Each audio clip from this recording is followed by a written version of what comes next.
对华接触接连受挫，美国解构了30年的外交元老，看来局面不太好收拾。大家好，我是李哲。在最近 CNN 发布消息，美国第一副国务卿舍曼将在夏天离职。不过，关于舍曼的继任者是谁还不清楚，离职的原因也没有提。我们知道啊，这个舍曼一直是在美国国务院的核心人物啊，工作了30多年，算是美国外交元老级别了。他当然是主要负责外交政策事务，包括这种中美关系非常重要的外交关系。而很多人对他的印象应该还停留在2021年的那次天津会晤，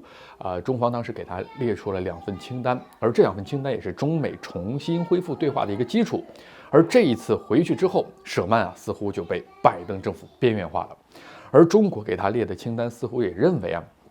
他算是拜登政府少有的还能听得进去中国讲话的政客。对比奥巴马执政期间，当时舍曼曾经在奥巴马政府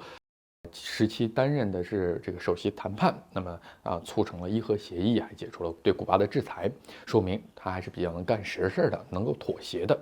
现在你看干实事的人都不干了，可见拜登政府的外交政策离谱到什么程度。而奥巴马曾经也说过，不要低估拜登把事情搞砸的本事。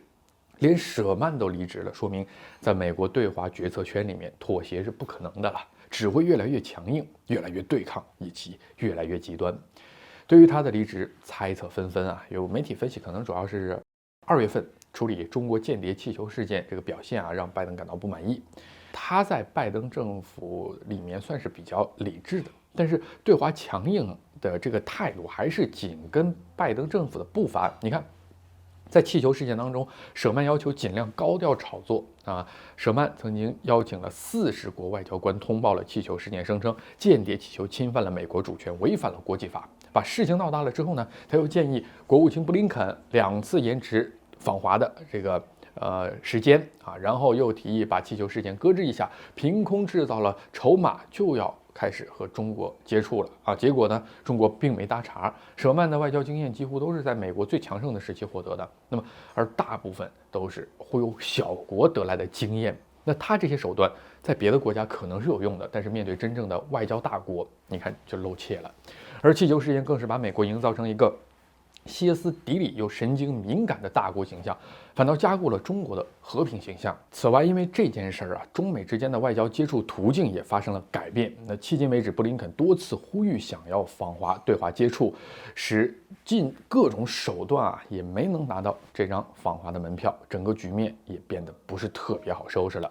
拜登政府呢，急迫要与中国接触，最近更是尤为急迫，因为美国当前债务这个金融风险迫在眉睫，3天2头的放风，美国某位高官准备访华行程但几乎都被驳回了。最近沙利文好不容易和王毅主任会晤了8个小时，但是中方通稿几乎都没什么内容，看到的几句外交辞令就知道大家也都是各说各的。